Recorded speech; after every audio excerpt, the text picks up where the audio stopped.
What is happening, everyone? It is your boy Brad here. Welcome on to the channel, welcome on to the video. And as you can tell by the way I'm reacting, the way that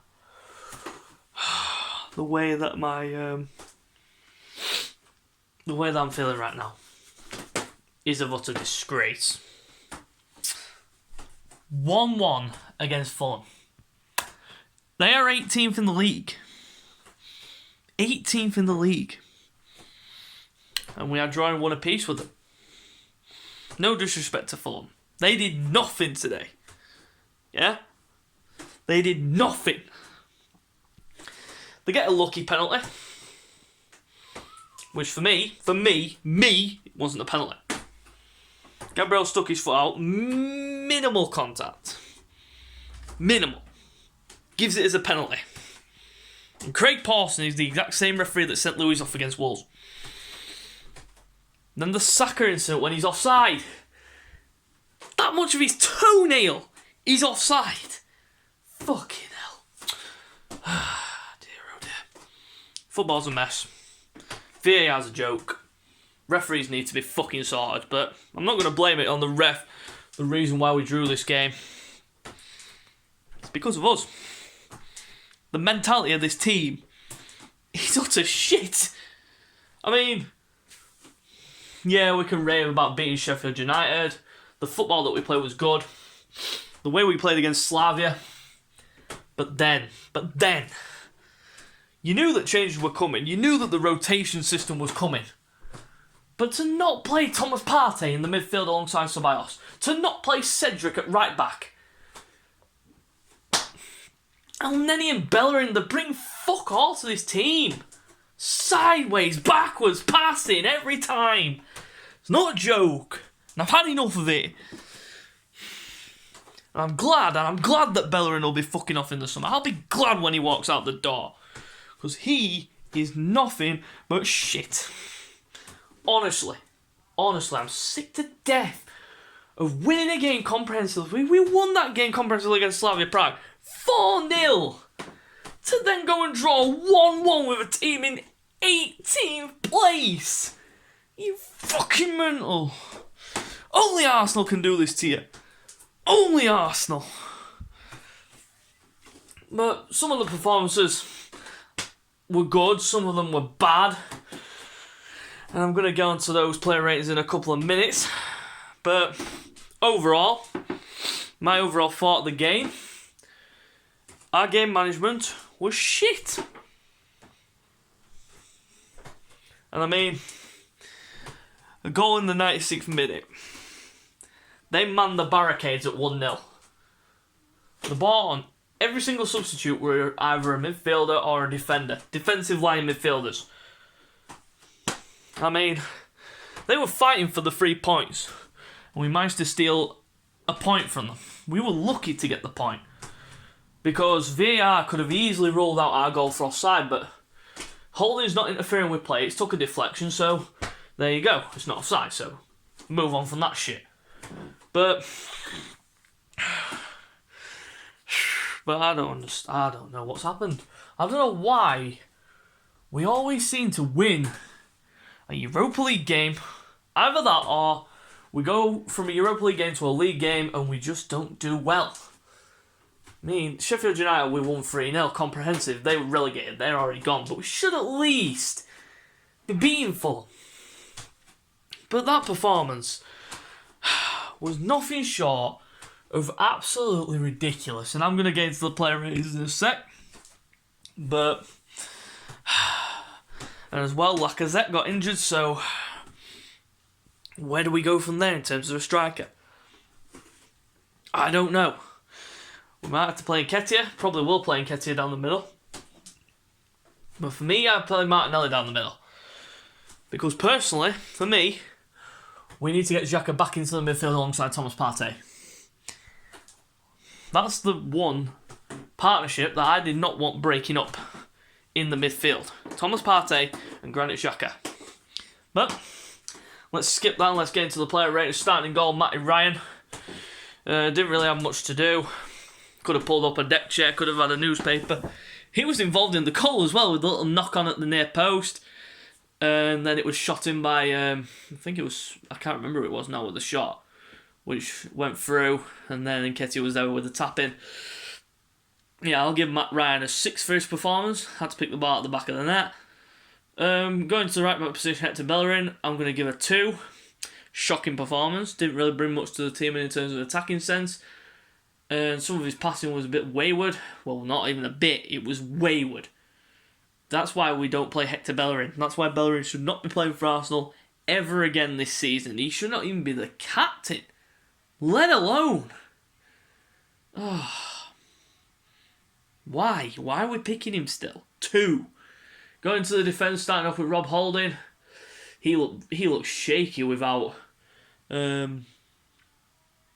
Pablo Mari next to him, but it is what it is. Gabriel started, and Holding didn't really have much to do. None of the defenders had anything to do except obviously with the penalty and that. But other than that, they only had one shot to deal with on target. That was it. Fulham hardly threatened, so I'm going to give Holding a 5. Gabriel, I'm going to give a 3.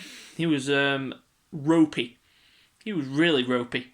Gave away the penalty, slacking the tackle, touched his toe. It's a penalty. Letter of the law says it's a penalty, so we've got to deal with it, even though I think it wasn't a penalty, but in the letter of the law, it's a penalty. It's ridiculous, but Gabriel gets a 3. Granit Xhaka, I'll give a 5. Solid enough. Didn't really offer much going forward, as usual, because he's not an attacking left-back. He's not even a left-back. I'd personally drop Saka back there, personally, because Saka knows the position. He knows how to play the position. So why not play someone who knows the position? And put Xhaka back into midfield. Going into the midfield, Mohamed El Sideways gets a 2. Shambolic, brings nothing to the table. As soon as Thomas Partey came on, you saw the difference. You saw the difference. When Thomas Partey came on, difference. Intensity. Wanted to go forwards. El Sideways needs to go in the summer. He gets 2. Dani Ceballos, don't want to see him back. Brought nothing.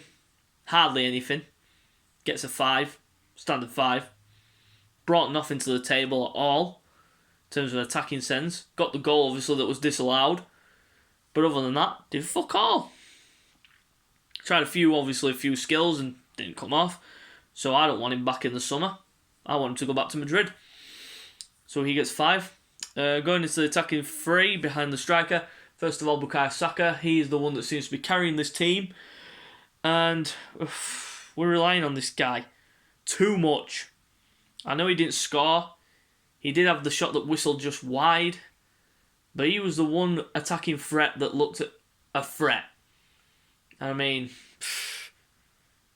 why are we relying on a young kid? It's a joke.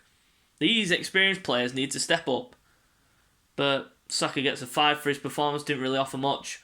Few moments here and there, but Emile Smith-Rowe in the centre attacking mid position. Quiet game for him by his standards. But you can expect it because of the layoff that he had and coming back from an injury, etc. So he's wanting to get minutes under the tank, and that's exactly what he's got. So I'm going to give him a 5 for his performance. On the left, Gabriel Martinelli. Probably the best out of the 3. I'm going to give him a 6. Intensity levels were there. A few chances here and there. Crossed the crossing for Pepe's header, which was cleared off the line by the keeper. Saved on the line by the keeper.